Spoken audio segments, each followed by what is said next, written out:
you for coming back to Deb Chanel's 40th World YouTube channel. We're going to go over The Bold and the Beautiful that aired for April the 10th, 2017. Let's go on and get into it. Of course, we're recapping off from Friday's episode. And we have Thomas still apologizing to Sally for not telling or not talking to her about her son or Caroline. Thomas wants to know, why does she really want to leave him? Sally doesn't know what to say. Okay? Saul and Grams are talking about Sally and Thomas, but Saul doesn't want Sally to get hurt or her heart broken just to get designs from the Foresters. And so Grams is kind of like getting on him for trying to, give up the feelings that he had for her so she can be happy with Thomas. He said, wait a minute now, what, are you having a conscience over this? Honey, we do not belong in the Forrester circle. We are who we are, and we're going to get these designs, and she is definitely going to stop seeing Thomas. So I'm like, is Graham's trying to have a little fit because she done got her foot in the door, as well as Chloe done got her foot in the door of high fashion society, and the men are not liking them, and she don't have a prospect. Child, please. Grams need to go somewhere and sit down. Then we have Darlita. Finally knows she has been spying on the wrong person because Coco comes in and greets her, and she's wondering how can Coco be in two places, on the camera she's watching and there with her in real time. I mean, physically there. Then we have Darlita ask Coco about Rick and Maya, and Coco tells Darlita she loaned Two-Faced Maya her brooch, and it makes sense to Darlita now. We have Graham is telling us all that that's so that's men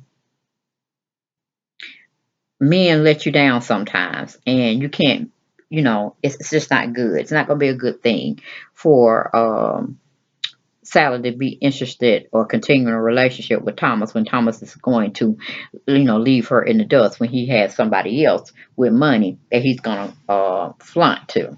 So she's saying, men are just no good for their family, period.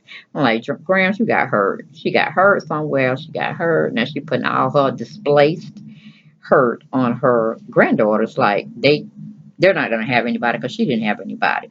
I mean, really, Grams, is that what we want to set? Is that the kind of energy we want to put out there?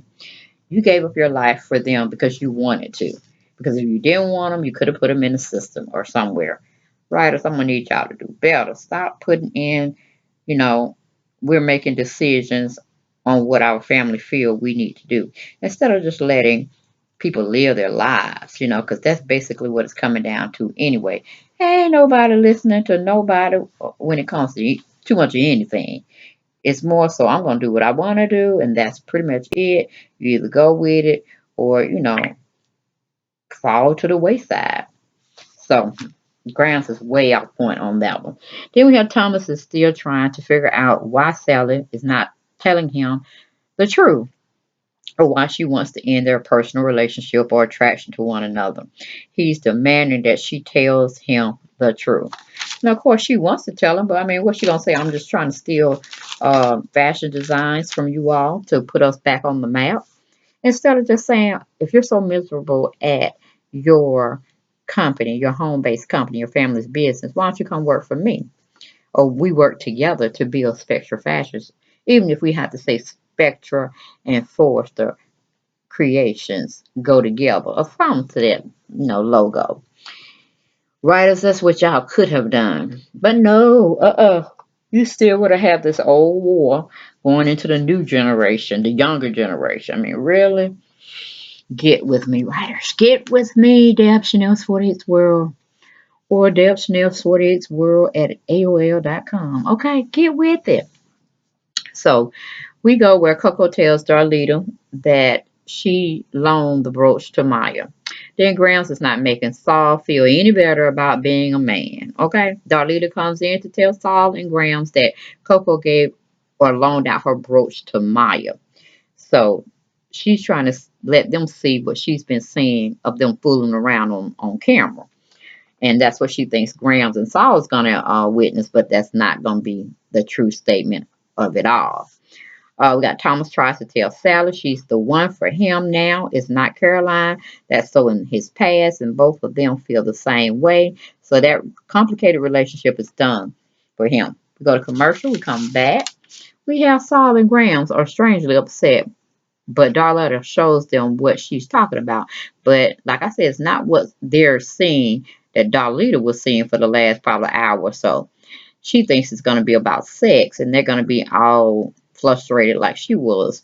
But actually, Rick is showing some designs to Two-Faced Maya. Maya's still wearing the brooch, so they're getting the look-sees of the new designs that's coming out. And Coco ain't nowhere to be seen. So if the concept leaks, they're gonna know Coco didn't see them designs. So how are they getting, or how is someone getting them and giving them to Spectra? And so Maya doesn't know that it's a camera in there. No, neither did Coco know. So she is showing them. Well, Rick is showing, excuse me, his granddad's design, which is Papa Bear, and I guess his brother, half brother design, which is Rusty Dusty Ridge.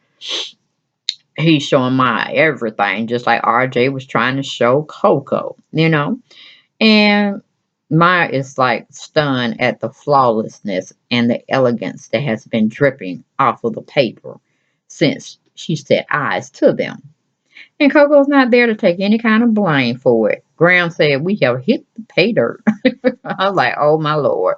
Then we have Thomas is not letting Coco in their so-called relationship. We go to commercial, we come back. We have Saul has printed the copies for Grams to review and to make some changes so it wouldn't be like totally exactly what the Forester camp put out. Saul wants Sally to be